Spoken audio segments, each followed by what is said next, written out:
All right, y'all, here we go. It's the Falcons podcast gut reaction. We're on YouTube. Let me bring in our Falcons Facebook group and we'll go to X too to make sure that we're hitting meta. We got to select orientation on this. Apologies. We'll go landscape on both of these. Just to make sure. I'm not a huge fan of the vertical. Y'all let me know if you feel differently as you get used to this. All right. Welcome in, everybody. This is the gut reaction to the Atlanta Falcons having lost I've lost count now. Is it one for the thumb? Fifth straight game and falling to 3-7, having been swept at home by the Carolina Panthers. This was a microcosm. I think that's the word I've been looking for the last couple times, talking about just one situation to sum things up. There were a couple of those in this game. I feel like this was a microcosm of the Falcons season as a whole. You see the really good in the first half, 21-7, they're dominating things. Things are going well. Then you see the really bad in the second half. And what does that boil down to? Well, a lot of it has to boil down to coaching. A lot of it has to boil down to depth because there is a lack of it. But it's always something, isn't it? We got to find a way. You know what we find a way to do every week in Atlanta? We find a way to lose. Special teams keeps biting them in the butt.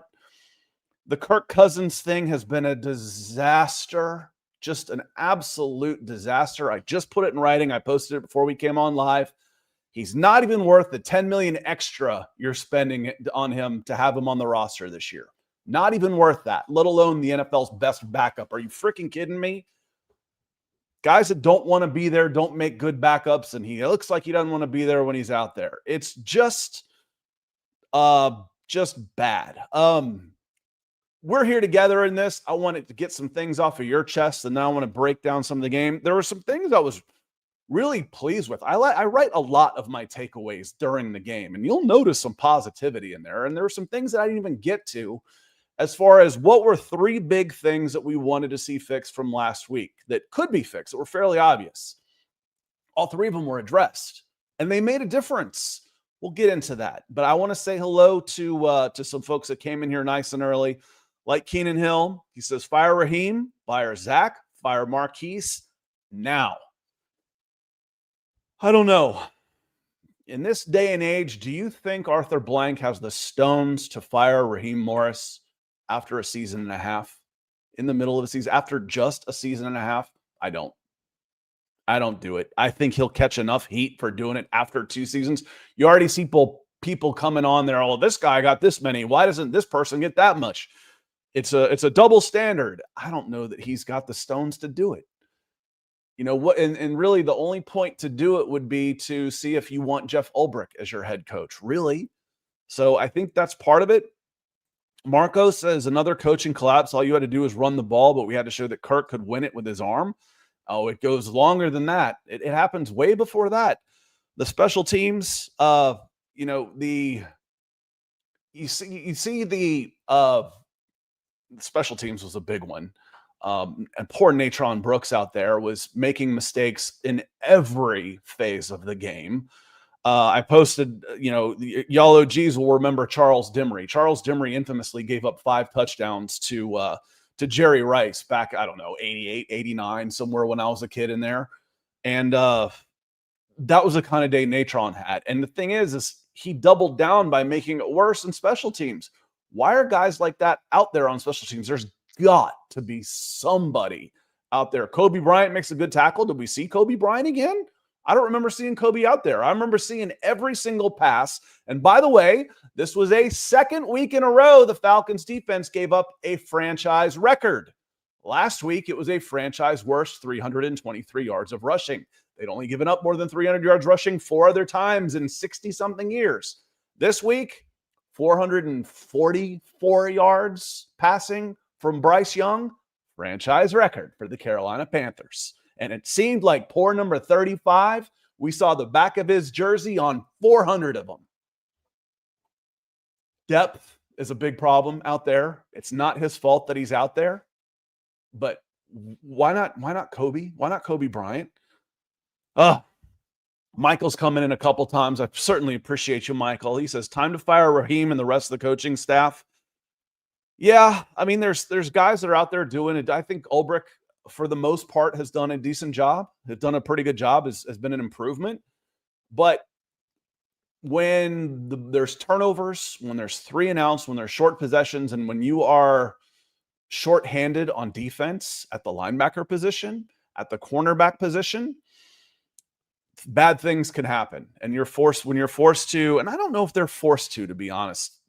I don't know that they have to go live and die by the blitz right now, because right now they were living by it. They had some crucial stops with the blitz. They were getting in Bryce Young's face, but they made a play at the end of regulation where they caught Caden Ellis coming inside, and a little screen pass out there was big.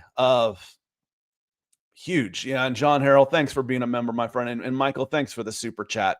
So boy, Natron Brooks is a man. Penix has zero heart. I don't know the extent. I've had a bone bruise on my knees, and I had to go back in for x-rays to make sure that they hadn't collapsed. I did it on hyperextensions. It was horrendous, but I don't know. I'm not going to call him out for that, but when he was out, I didn't think he was coming back in. It was like, okay, he's out. And Keenan says, keep Ulbrich, and Corey says, I'm ready to go get rid of him. Yusef says, I've officially accepted that we're just not good enough this year, and I'm at peace with that. Pierce was worth the trade. 2 more sacks today. Look like he's going to be a dude. Yeah, I think the trade has been fine. Again, I don't, at the time, and I say all the time, at least get on me for things I say, not necessarily what I don't say. I'm wrong enough that you don't have to put words in my mouth. And I wasn't making big proclamations for James Pierce Jr. What I said at the time, and I will go to my grave saying this, no matter what happens with James Pierce, was that it wasn't an overspend to address a need at the time. And I still don't think it is. And I think the trade is going to end up being okay. If James Pierce was coming out this year, he'd be mocked to the Falcons in the top 10. That ended up being a wash. But the Falcons, the question is like, you ask yourself, y'all, are they good enough? Or are they just being held back? You see times when they're plenty good enough. You see other teams make adjustments. You see the Falcons don't. I always take a screenshot at halftime. I take a screenshot at halftime just so I can look up. It's always hard to find halftime stats. So I take a screenshot of the halftime stats. Dominated. 17 first downs to 7, 94 rushing yards. It was 257 total yards to 141. They had 2 sacks, no interceptions. They had 3 extra minutes of time of possession. Dominated them. You get almost through with the third quarter, and it says 2 touches for Bijan Robinson and no yards. It's and Justin says the culture. Just what a soft culture. The Falcons players don't care if they lose. Lots of business decisions being made in today's game makes me sick. And Kirk Cousins about got Darnell Mooney and Drake London killed on a couple of hospital balls. That doesn't make me any happier. And Michael coming in twice saying we need a better coach immediately, and appreciate the super. And Mike following up with my question with a super. He's also a member. You see the little bird on next to his name in the chat.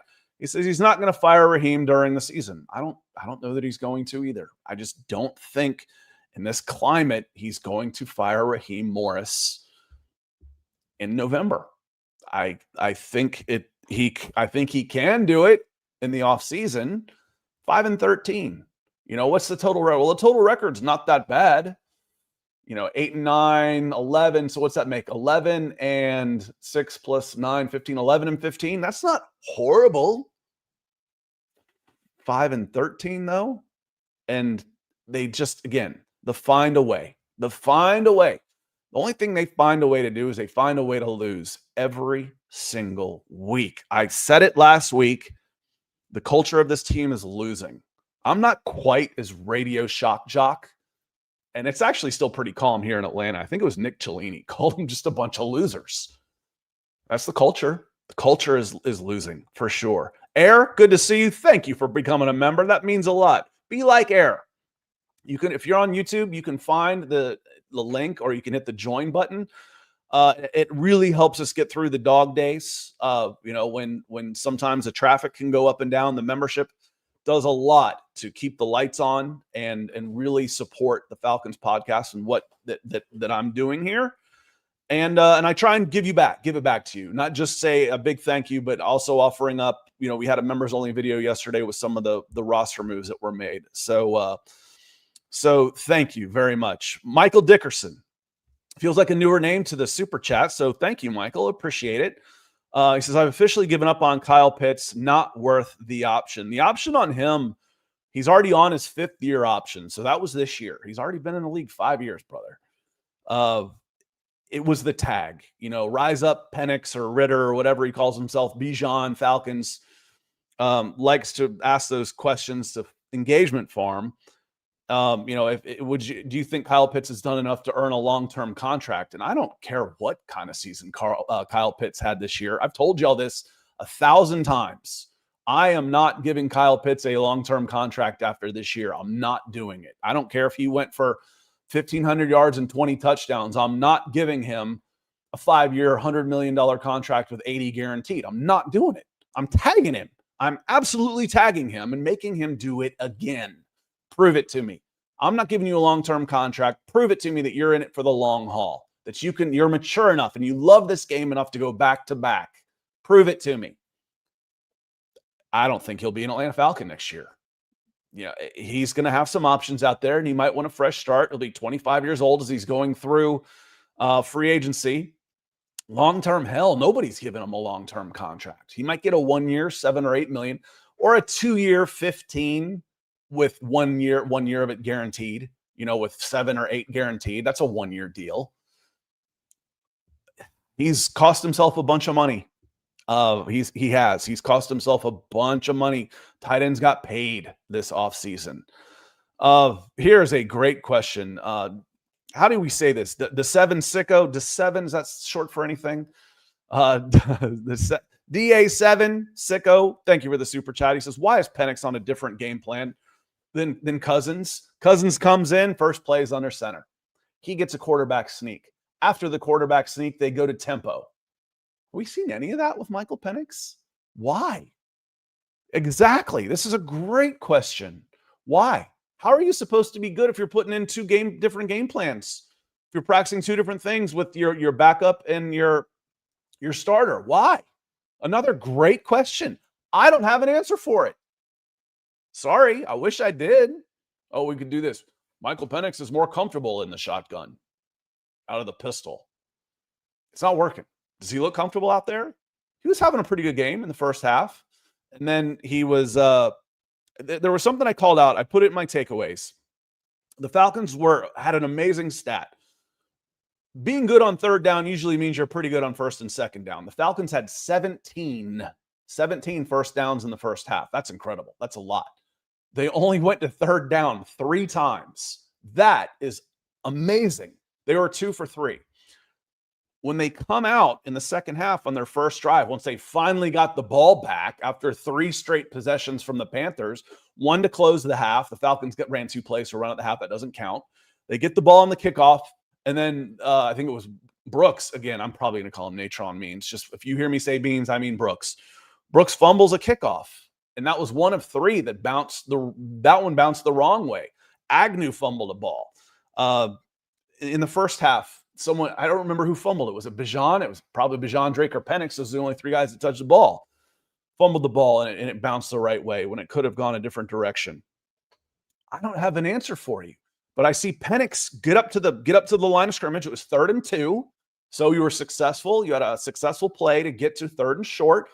Get up to the line of scrimmage with 18 seconds left on the clock. He's in the shotgun, so be it, whatever. Their 2 inside backers show blitz. They come up to the field. He calls a check, has time to do that. And the next play is just a quick little out. Drake fills the hole where the 2 backers blitz. Easy pitch and catch, first down. Easy money. That same drive, it's 3rd and 10 after a penalty. Michael Penix gets walloped on a sack. We don't see him again. Side jar. I know. Curtis Case says we need to draft a second cornerback and a linebacker. Okay. For me, wide receiver's bigger one. Darnell Mooney is done. He's been done. He never showed up this season. He broke a collarbone, which was finally revealed. We knew he was hurt for he was hurt all training camp. Not bad enough where he was IR'd, but he has not come back. He hasn't been back since last season. He finished the last couple games hurt, if I'm not mistaken. He hasn't been back since week 14 of 2024. Darnell Mooney is done. There is a $7.5 million savings. You can probably do a little more if you split it across 2 seasons if you want. There's $7.5 million savings on Darnell Mooney's contract next year when you cut him. You take on $11 million dead. He had an $18 million cap hit. You save $7. That needs to be invested in a wide receiver. And right now, my number one spot is probably with a second-round pick would be wide receiver also. You can't keep going out there with Casey Washington, David Sills, Darnell Mooney. They did run a lot more 12 personnel today, and it was effective. It really was. So I mentioned Curtis, some of the adjustments we wanted to see made. The first one, make sure you got your defensive lineman, and being shorthanded on the defensive line against the Indianapolis Colts was stupid. We saw LaCale London, we saw Kentavious Street. They didn't play last week. Done. Shut down the Panthers in the first half. A second one was no more JD Bertrand. You know, you can't keep having him on the field. No more JD. I don't remember seeing him on the field on defense at all. Ronnie Harrison played much better. And to your point, you need to get your linebacker back. You need to get Devine back. That'll help. And you need a legit third backer. We can't count on Troy Anderson. We know it's not JD Bertrand. Ronnie Harrison's doing what he can, but he was claimed off the street. You know, you need a little bit more investment there. And Curtis, I think you need 2 more wide receivers. You need another linebacker. And assuming Caden Ellis comes back, y'all remember, he's a free agent. Man, I can't wait to see what Walker can do. Walker might be the replacement for Caden. If Caden goes out and gets a $15 million contract, is he coming back? The Falcons going to re-sign him, or are they going to put money in somewhere else? Do they have the money? They don't have just freewheeling money to spend because they're not great at managing the salary cap. So Caden Ellis might not be back, and for me, he's your MVP on defense this year. So you need 2 corners, 2 wide receivers, and another linebacker, assuming you even get Caden Ellis back. The third one of those, what was the third one? It was more 12 personnel. You know, if you want to run the ball and work off the run, what good is it having David Sills and Casey Washington on there? I think I added it up, and I think there were 7 in the last 4 games, or 7 catches for 83 yards combined for your 2 and 3 wide receivers. Why are you playing 3 wide receivers when you only have 1? Get Charlie Warner out there, and it worked. It worked in the first half. So those were my 3. Those were my 3 that I saw them adjust, and I saw it work in the first half. We saw it work. Dominated the first half. What else is one that we need to see changed? Marquise Williams in the return game. Games. Kickoff return, kickoff coverage, punt return, punt coverage. Abysmal. Absolutely abysmal. And those are costing you games. Those are absolutely costing you games. How many times the Falcons have been in 1-score games? How many times now? Back-to-back weeks in overtime? And you're having the same special teams mistakes come up over and over again. Again, a microcosm for the Falcons season this year. Overtime. The Panthers win the toss. Guess what? They took the ball. Duh. They took it. They kick off. Brooks reads it wrong, bounces through the end zone, get the ball in the 20. Average starting position this year is like the 33 or 35-yard line. So that's basically you just got a personal foul and move yourself back 15 yards through a mental mistake. An eligible man downfield on a screen pass. It took a little too long to develop on Ryan Newsel. That's as unlucky. It took too long to develop, and it's with a backup quarterback in there. Penalty. And then, let's see. And then a Kyle Pitts drop, and then an incompletion to Kaderil Hodge. 5-game losing streak. Smack my head. 5-game losing streak. Again, golly, I feel so much like Charlie Brown every year. We see this false dawn. It's 3 years in a row. 2023, they go down and take first place over after beating Tampa. Collapse. Last year, they beat was it Tampa at home to move to 5-3, and then I think Dallas to move to 6-3. 2.5 game lead. Collapse. This year, 3-2. You beat the Bills at home, dominate the Bills at home. You haven't won a game since. 5 straight losses. Beasley, thank you so much for the super chat. Dictator Jace, wow, coming in hot pink. So I certainly appreciate the support you're coming in with. It that will definitely keep the lights on, keep this big forehead nice and shiny for you. He says, "Hey Scott," and he's a member, so that feels new also. If you're a new member, thank you so much. Even if you're an old member, thank you. It all helps, brother. Hey Scott, been a long time listener on my truck drives in the Pacific Northwest. This game was the final straw with coaching for anyone with half a brain. When can we expect a clean house? I like Seattle's offensive coordinator as our new head coach and Trey Brown as our new GM. I'm not sure I haven't studied GMs that much. I like what Baltimore does as far as the draft. I'm always like, oh, there's this guy I like. He's really awesome. Yeah, Baltimore took him. Remember Travis Jones? He's about to be a $20 million guy in free agency. He fell to the middle of the second. Guess who gets him? Baltimore, naturally. Defensive tackle. I like and the problem is the Chargers just cleaned out the Baltimore Ravens staff. I historically like what the Steelers do. It's, they might need a refreshing, and that might be one of the problems there. George Payton's done a good job with the Denver Broncos. Remember, they took on a record high dead cap hit with $80 million, 50-something last year, 35 this year. I think they took on $85 million and split it across 2 years, and they're going to make the playoffs in both seasons. How does that happen? It happens on hitting on Jonathan Cooper in the 7th and Nick Bonito with the 60th pick. Jonah Ellis, who was taken after Braylon Trice and leading the NFL by 2 touchdowns and sacks. It's crazy. When can you expect a house cleaning? And here is what I'm going to say for every Falcon fan out there that's gnashing their teeth because it's the SOS on 2, the same old stuff. It's not going to be a house cleaning unless Rich McKay goes too. I'm with you on that. I am. Well, he's not involved in day-to-day operations anymore. Yeah. Why is he going to Germany with the team? Why is he doing interviews for the team? Why is he talking about sitting in meetings? He's still there. How involved is he going to be in picking the next coach? There's going to be some options. The offensive coordinator for Seattle, Kubiak. Kubiak's going to be a head coach next year. He's been phenomenal. You go Kubiak. What about Stefanski, Cleveland Browns? Seattle really going, or is Cincinnati really going to move on from Zach Taylor? Mike McCartney's floor with Dallas has been the Falcons' ceiling since 2017. People, he's broken. Is he? Maybe. I don't know. I'd like to find out.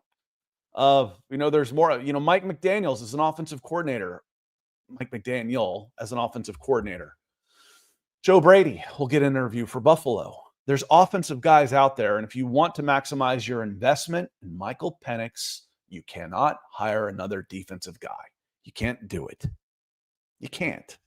Because anybody that you get that's worth a damn on offense is going to leave. Ask Matt Ryan what it's like having a different offensive coordinator every 2 years. So Dictator Jace, thank you so much for that.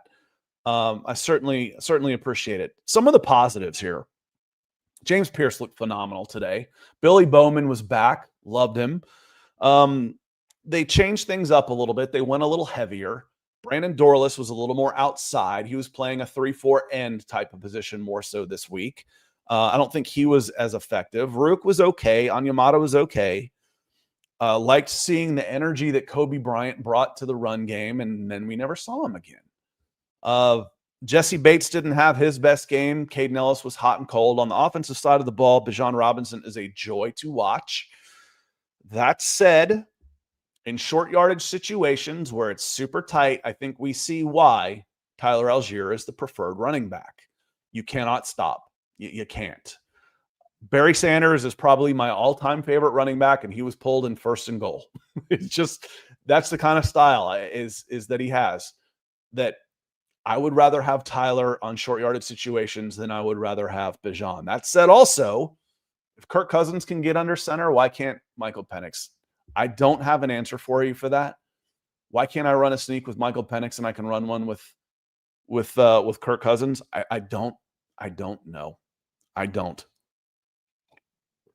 And it's frustrating. Those are the questions that we may never get answered because this staff's history. This staff is history. 3-7. You know, I rewrote this stuff. The story that I posted right at the gun, I rewrote the intro and out 2 or 3 times based on it going back and forth. Falcons had this game won. They had it won. Just kill the game off. You had it won. Was it 24-18? That wasn't what it was. 24-19. I don't remember what the score was for sure. Apologies. They had it won. They absolutely had the game won. And, you know, my questions going in are like, okay, they won.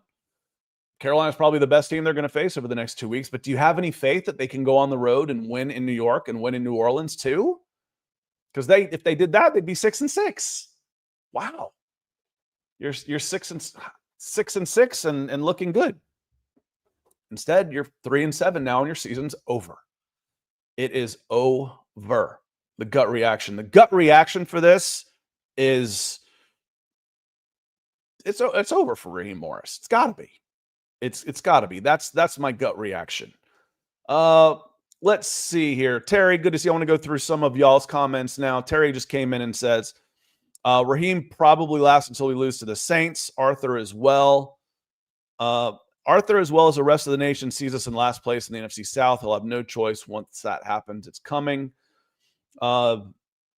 Zach Hubbard, good to see you. Thanks for the super chat. He says, I'm late to the party, but do you think Mr. Find a Way, man, and and Zach Robinson are gone yet? I don't. They may remember Jimmy Lake, who was architect of the worst coach defense I've ever seen, lasted until the end of the year, and they just quietly stripped him of what he was doing. You know, Zach Robinson, well, we do some things really well. It's oh goodness, find a way. I think hopefully he's been told and he'll hear that himself. You know, when someone says you repeat yourself really often, all of a sudden it becomes a trigger in your mind and you catch yourself. And last week I said on Monday, his post-game press conference had figure it out and find a way 11 times on 12 questions. 11 times. Got to find a way. The only thing they're finding a way is finding a way to lose creatively in every different ways. Let me see. I had some of the members had a good question in here about the sacks and the defense in there. I want to get to that. Let me see who that was. Rusty, good to see you. He says, I put 75 on us and cash out in the third for 90. Very smart. You know, when it looks like you're going to win. You've been around long enough. B-side, good to see you. He says, I'm happy for this loss, so we don't have to keep dragging out the inevitable. Yeah, you don't. The false hope is gone. It has to change. Michael Dickerson. He says, we once again made Young look like a Hall of Fame quarterbacks back-to-back years. Can we hire a defensive coach? 2 straight drafts with all defense. Let me see here. Where was it on here? B-side, it was time to fire Raheem a long time ago. Where was it here? Trenton, he's here. I think it was your question, Trenton, that I wanted to read. It was. So, Trenton, thanks for being a member.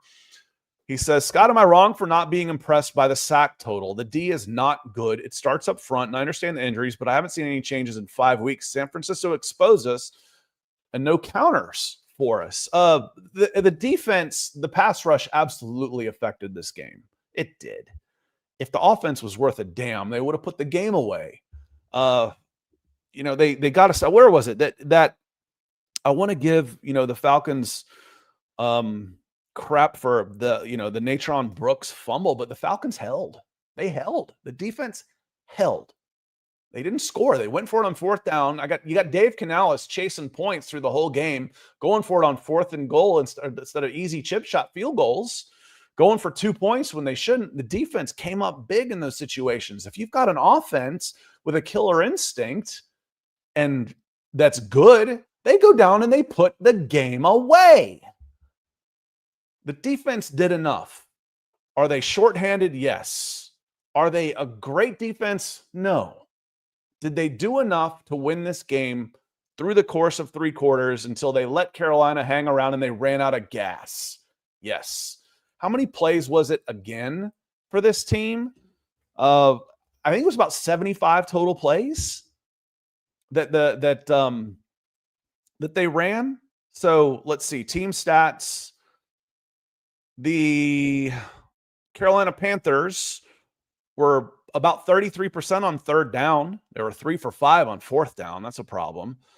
Total plays, they ran 75 plays. The Falcons only ran 58 last week. Just in case we think this is a thing. Last week, we know how bad the team was. They were 0 for 8 on third down. And the Colts ran 74 plays. That's 75 plays in back-to-back games. Let me just randomly choose another game here. Let me see, who do I have a final from? I got Miami and Washington. That was the first game today. They ran total plays 64 and 54. So they're playing the equivalent of 2 games, an extra game in this. So I am impressed by the sack total. It's made a difference out there. It really has. Is it a complete defense? No, it's not. They still have to blitz too often. Live by the blitz, die by the blitz is happening. And I promise you it would be a much more fun defense to watch. More big plays for, more big plays against. That's better to me than the 16 play, 80-minute, 9-minute, 80-play, 80-yard, 9-minute drives that we saw last year. But it is not a complete defense by any stretch of the imagination. They need to be bigger up front. I mean, was it Kaleem Reed that was starting, that was playing a whole bunch because he was the best edge setter, I guess? What we did see, though, what I thought was cool to see was we did see Arnold Ebiketie. We did see Jalen Walker, and we did see James Pierce all on the field in third down situations with Caden Ellis. So you're still in your nickel, but you were in a 2-4-5 on third down. That's okay. And you had all 4 of those guys on the field at the same time. So I didn't have Ronnie Harrison. I didn't have J.D. Bertrand out there. I had Jalen Walker out there. The 3 linebackers all were crowding the line of scrimmage. Caden Ellis was off. And at the snap, 2 guys rush. Jalen Walker drops out into coverage. We can see more of that stuff. That was good. That was an adjustment that we want to see, that we have seen. So we have seen some adjustments. But poor Natron Brooks was just seeing shadows out there. I mean, it was just diabolical. It really was. Michael Baxter, Raheem should resign. Yeah, that doesn't happen. Basura, Terry, someone sent me a DM to one of my Facebook pages, and that's all they said was trash. I don't think it was you. Becker, JB, maybe it's JB Euchre. Special teams coach gone again. I find it strange that he's still there. I really do. Is there some nepotism thing that we don't know about? Because Raheem didn't hire him. They were terrible on special teams last year, and he's still there. I don't necessarily understand it. I really don't. There's a lot of things I don't understand. And I've said more than once, this team will make you I've made a pretty good living at this through the last 25 years at this profession, because I can predict and prognosticate and notice patterns. This team will leave you scratching your head over and over again. They'll make you wrong so many times because they do things that are so against the grain, so illogical, and so improbable that when you play the percentages with the Atlanta Falcons, you lose. You lose. And it is a little frustrating for sure. We're about 35 minutes into this. Smooth says, why was Hodge in at the end of the game? So I got a text right before I went live that from Garrett Chapman, who, dear friend of the show, who does his own podcast on our channel, said, I've got the London update. So London was probably a little banged up. He took some big shots. Kirk Cousins, Darnell Mooney was has been awful this year, but he still took a really tough shot from a Kirk Cousins pass. And Darnell Mooney Drake London about got killed on a third down slant into space hospital ball. So I think London may have been a little banged up at the end of that game too. But there's no depth at wide receiver. If he goes out, I'm going Casey Washington, David Sills, Kadarius Hodge. Really? We started this season with Drake London, should be a Pro Bowler, knocking on the door of 1,000 yards, and Darnell Mooney, big play threat, and coming off a career year and 700 yards, and Ray McLeod. Still got London, and what you might combine for 300 yards from Darnell Mooney and Ray McLeod. The wide receiver depth just dried up. Oh, Ray, good to see you. It's been a while. Hope you're doing okay. He says Ritter and Marcus never lost 5 in a row. Well, Arthur Smith was a pretty good coach at getting a scrappy bunch to play hard for him. He overachieved in 2021 at 7-10. He really overachieved in 2022 at 7-10. And then he really underachieved in 2023 at 7-10. On that one. Getting back to Jimmy, Drake got banged up for sure. Terry, or let's see, who said this was Halsey says Falcons should trade London and Bijan after the season. It's the wrong timeline. Yeah, do you do that? If you could, we talked about this last week or a couple of weeks ago after the Patriots game. If they were to come at you with 2 firsts and a third, would you trade London? I said probably. It's right before the trade deadline. One of the people who loves to hate my podcast, always negative in the comments. There's no way you're getting 2 first rounds for Drake London. Well, if Sauce Gardner, a cornerback in a less valuable position, corner's still a premium position, but look at the paychecks. There's probably 5 to 10 wide receivers making more than the 2 highest paid cornerbacks can get 2 first-round picks. Drake could probably get 2 first-round picks. If he shows indication that he doesn't really want to sign a long-term deal, Tyreek Hill him. Kansas City traded Tyreek Hill and got a haul in return. Not an H-A-L-L, but an H-A-U-L, like U-Haul. Got a haul in return. You don't have enough. You've got 5 draft picks next year. You're 3-7, heading for 5-12. And you're good if you have a new general manager. Don't you think he would like to have some draft picks to play with, rather than going in? I got a 5-12 team, and I'm going to pay a wide receiver $100 million. I don't know, man. I don't. You'd listen. You got to listen. So I pick up the phone for sure. Murphy, good question. He says, why is half the stadium consistently empty? That's embarrassing. And Arthur Blank should be embarrassed on this. When he first took over the Falcons, they were still in the Georgia Dome. They weren't very good, and they weren't selling up these seats up here. For those of you listening, I'm pointing to the upper deck. I have a picture of the stadium behind me. He knocked them down to like $10. He's like 10,000 people at $10 is worth a whole lot more than 0 at $50. So he knocked these down to $10, and the Falcons have been sold out ever since. When they moved to this stadium, to Mercedes-Benz, they made the same exact mistake the Atlanta Braves made in 1997 when they moved into the Olympic Stadium into Turner Field. They became the highest priced ticket in Major League Baseball. And the only people that were buying these seats down here were corporations. So now you've got the people that are buying these seats in the lower bowl. There's not a ton of Falcons fans down in there because they didn't want to spend $18,000 on PSLs. And companies have picked them up. Resellers have picked them up. And if they can't sell them to other fans coming in, they're empty. The lower bowl is empty. And that's completely on Arthur Blank for outpricing his fans and putting a inferior product on there for almost a decade now. That's why. That's why. They're sold out. The NFL is a valuable property to have. I thought about buying some. My buddy, we graduated college together almost, 30 years ago. He bought SEC championship game tickets. He's had them 30 years. I think he's gone twice. It's an investment, is what it is. It's an investment. But they outpriced Falcons fans is what happened down there for sure. Let's see here. The Bryce is wrong. He says this game highlighted the lack of drafting wide receivers in the early rounds to have solid depth. Wasn't just that though. I mean, there's a lot of it. I would say it shows a bigger problem with that, Bryce.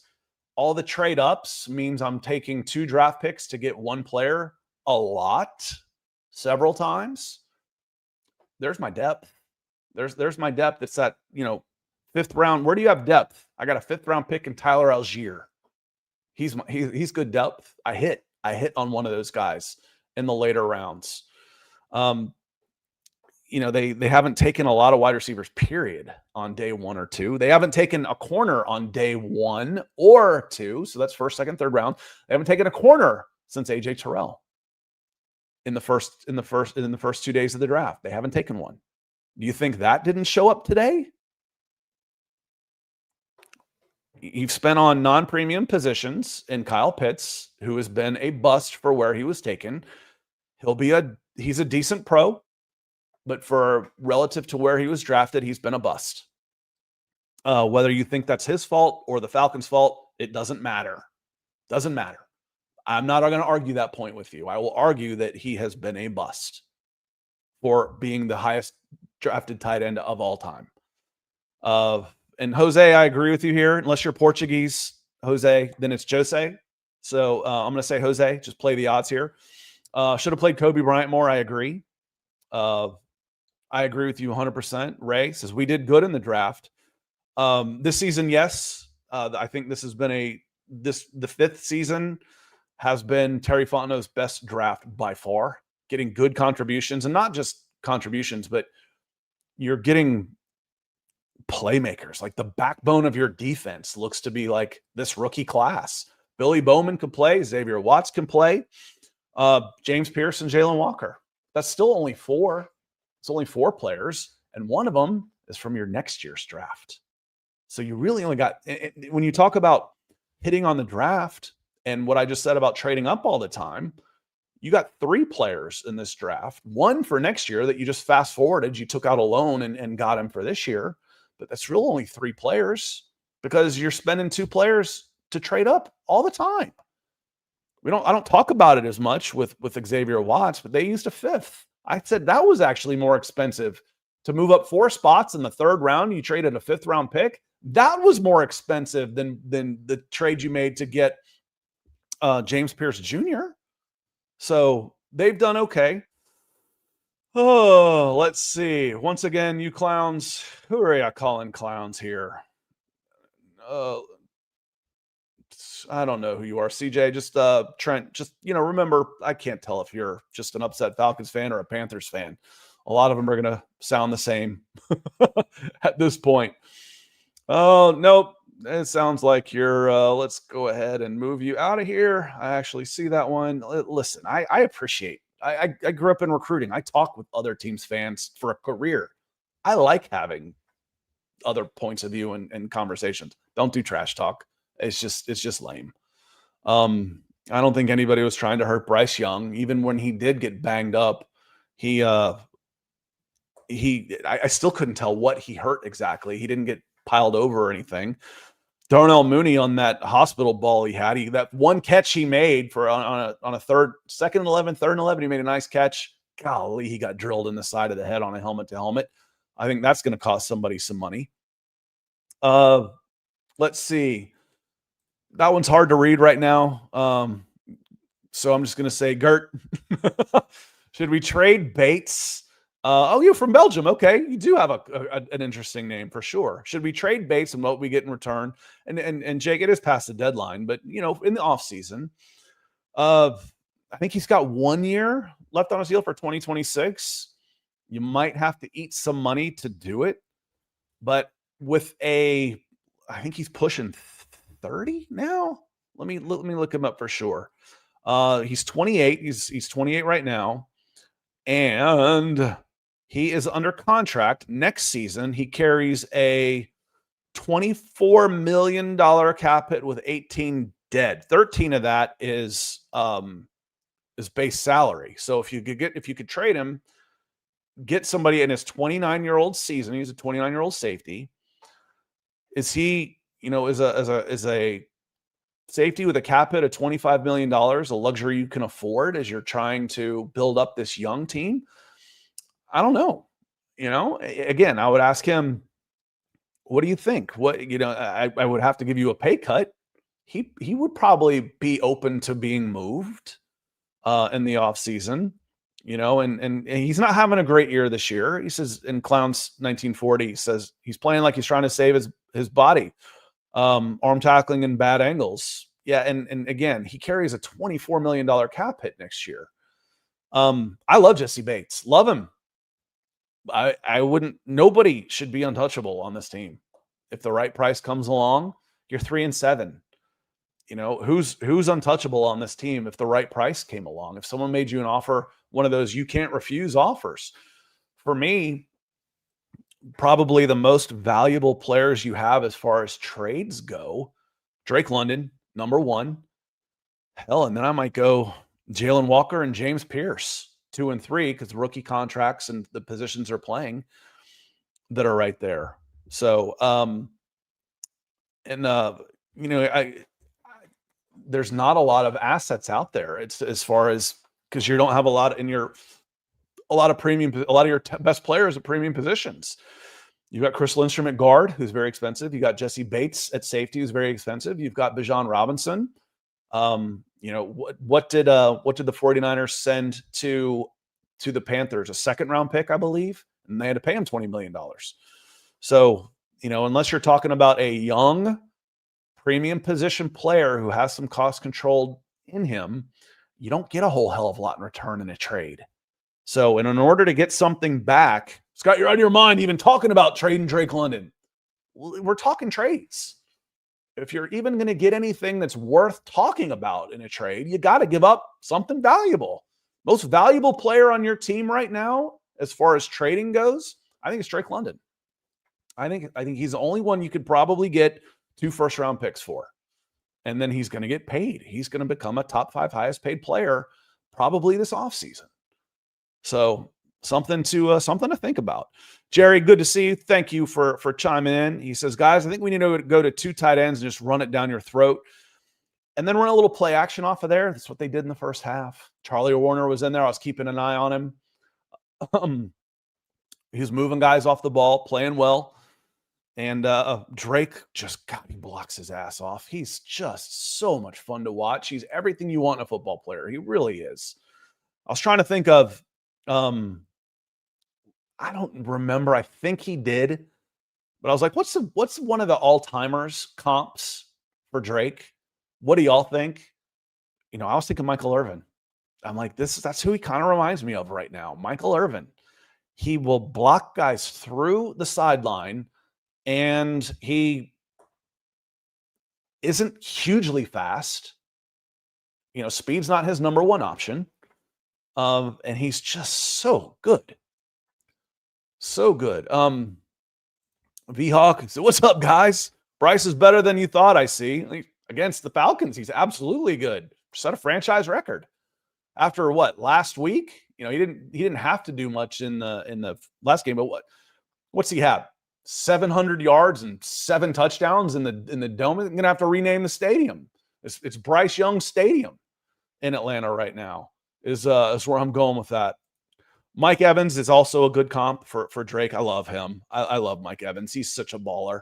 I've always said that I'm a big fan of the bigger receivers because they're always open. And in the blocking game, it makes a difference out there. Clowns Drake reminds me of Mohamed Sanu. Oh, I hope not. Drake's got better skills, I guess is the right word. Body control and hands as far as doing that stuff. He's really good. And Bama QBs love Atlanta. Yeah, about time to get Mac Jones over here. For sure. Maybe the Falcons need to get a Bama QB. Who's the last one they had? Kid from Mobile was a backup with the Miss Alabama wife, McCarron, AJ McCarron. He had a cup of coffee with the Falcons, didn't he? So it's they absolutely do. So I am about to get out of here. So let me know if you've got any last minute burning desires. Again, gut reaction on this. Gut reaction on this for me was, my friend, I told him, hey, I'm going live in 5 minutes. We've been texting all game. He's just like, rip him to shreds. I'm like, I don't know if I even need to anymore. This isn't a rip him to shreds type of moment. This is a calm, collected, it's over. This is, it's not even anger in the stages of grief. You're not angry. You are a little bit, but it's acceptance at this point, isn't it, y'all? You've accepted the fact that this ain't going to happen. Not with this staff. It's just not. 3-7, 5-13 in the last 18 games. I put it on the cover of this show. It's over. This season's over. And I put it in writing at the end of my takeaways on FalconsSI.com. Big changes need to happen. I still think they happen at the end of the year. I don't think Arthur Blank will do it mid-season after 20-something games, 30 games. How many games are there? 17 games totally messed up my math. I think it's over for him. Bijan had 100 yards and still lost. Well, and then the Falcons, there's things to like. There are, there's a lot of good young talent on this team, but the only thing they find a way to do with this staff is they find a way to lose. So, and no, Ulbrich hasn't been. I think Ulbrich's been pretty good, and he won't stay if you clean house, but you don't keep everybody else for a defensive coordinator, that's for sure. And he isn't without his faults out here. I think he's done a good job. I think there are some major. Got to salute that. Major depth deficiencies on that side of the ball, at corner, at linebacker. Those are the two big ones. So the back seven. I think there's huge ones. Charlie, he says, what were your Charlie Warner indicator today? In the first half, I think he was on the field the entire first half. So I think he will break the 60%. If y'all don't know what he's talking about, the Falcons are 3-0 when Charlie Warner plays 60% or more of the snaps, and they were 0-5, 0-6. I've lost count how bad they are. 0-7 now. 0-6 going in when he's played less than 60% of the snaps, because if Charlie Warner's playing, usually you're running the ball, and the Falcons are running the ball and dictating on offense. They typically are a pretty good team. I think he was on the field every snap in the first half. I didn't pay as close attention in the second half. I did see some David Sills. I did see some Kaderl Hodge, but I think he probably broke the 60% and lost today for the first time. Let's see here. There's some good comments coming in.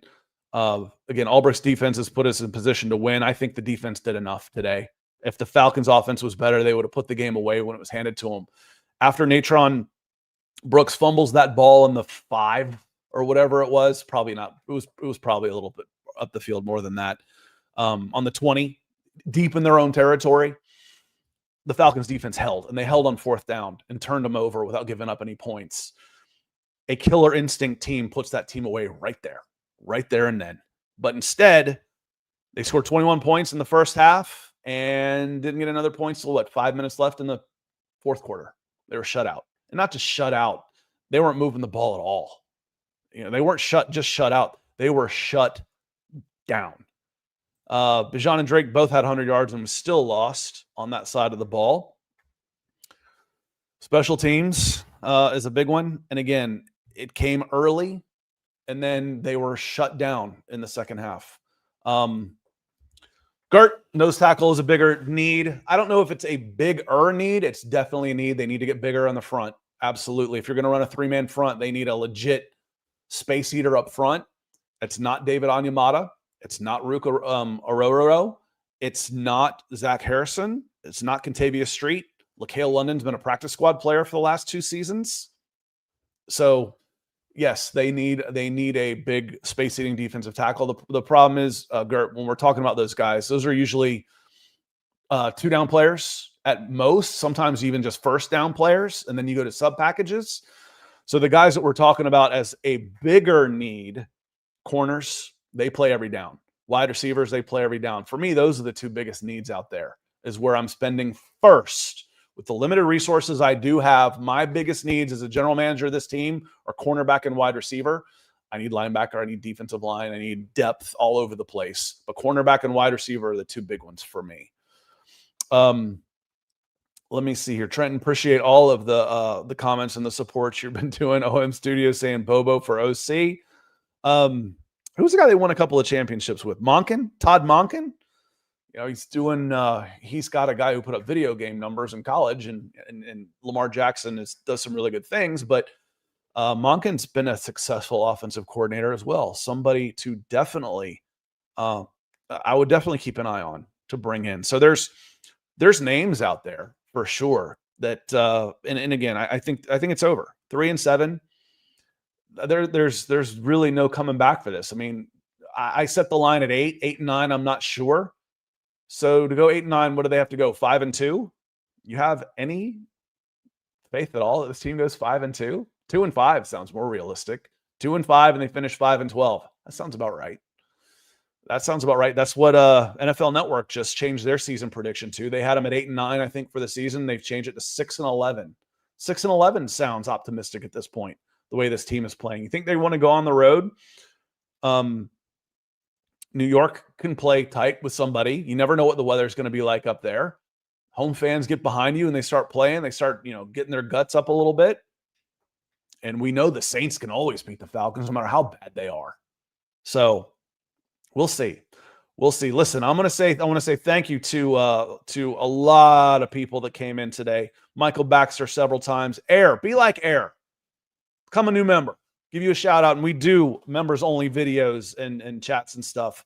So become a member, support the show, support the channel on YouTube. It's huge for us. Mike Harvey, thank you very much. Michael Dickerson feels like a newer name.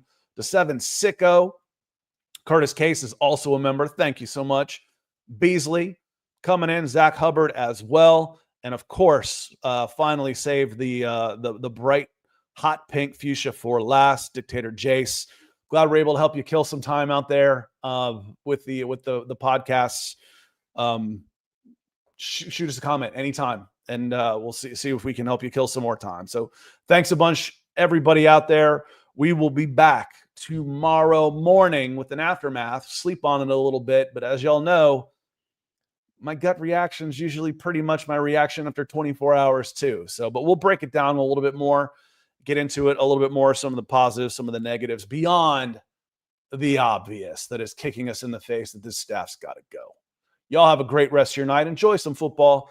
Appreciate everybody. We will see you tomorrow morning.